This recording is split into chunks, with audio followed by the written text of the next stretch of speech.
life the wood industry in the country after the moratorium on logging 4 years ago. The Kenya Forest Service is in the process of setting up systems that will rid the felling of trees of wanton corruption.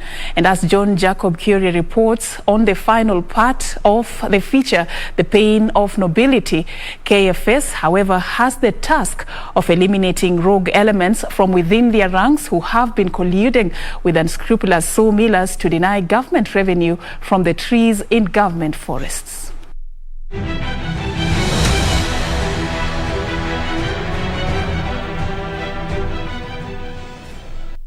Chief Conservator of Forests Julius Kamau now says procurement for the 5,000 hectares of mature trees allowed in the partial lift of the moratorium has begun and the industry could stabilize soon. The disposal process for the 5,000 has already started.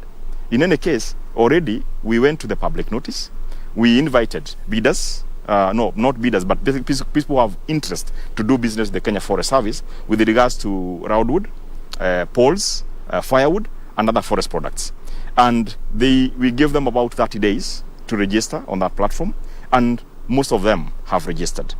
And of course, section of the forest industry went to court to object the registration. But hopefully that matter was put on rest yesterday, basically. And therefore, we are happy to engage.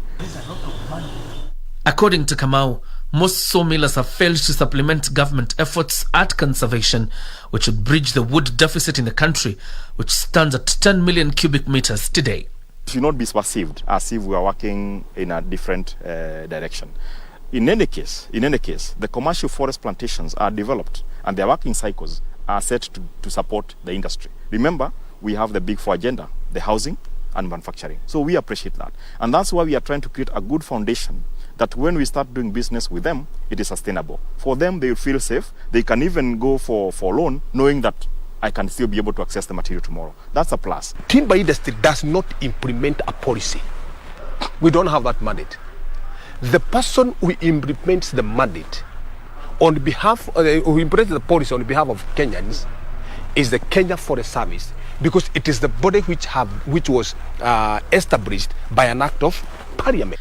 The Kenya Forest Service, in the meantime, is installing systems intended to rid the tree harvesting exercise of any corruption. Kenya Forest Service has developed what we are calling an e-registration platform, because we want to go digital. We want to use platforms which do not necessarily have to have a high interaction of our human resource. And that is something that we have done. It was done by entire internal capacity by the Kenya Forest Service. And therefore today we have an e-registration platform on our website that is basically to register all the forest industry players within the industry. But seeing that trees are a renewable resource and the number of mature trees continues to rise, what is KFS doing to trigger success stories from the tree harvesting in coming years? We had a backlog of about 30,000 hectares of the plantations that were cut, felled, but not replanted.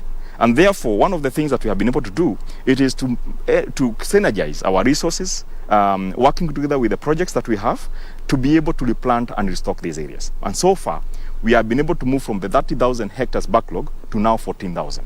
And we continue. And we believe in the next one financial year, we should be able to clear off the backlog, meaning we should be able to harvest and at the same time immediately plant for sustainability, both for the predictable revenue for the government, but also for the forest industry.